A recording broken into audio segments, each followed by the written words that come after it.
It's been 10 years since I made that promise to my father. 10 years since I walked across that stage to receive my law degree, a degree that felt like a victory not just for me, but for my late father.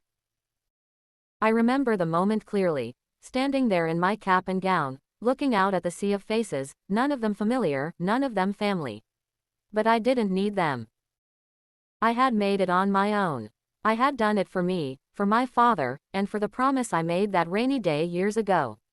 My mother and siblings hadn't come to my graduation. Not even a phone call. But in some strange way, that didn't matter anymore.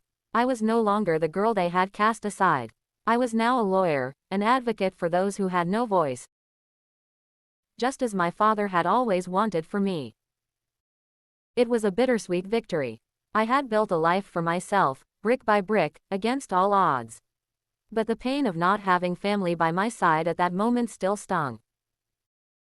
However, there was one thing I realized as I sat in my small office, staring at my new law degree on the wall. I had succeeded on my own terms. I had followed through on the promise I made to my father, and in that, I found peace. I had learned that family isn't always defined by blood. Sometimes, it's the people who see you for who you truly are, who believe in you when no one else does.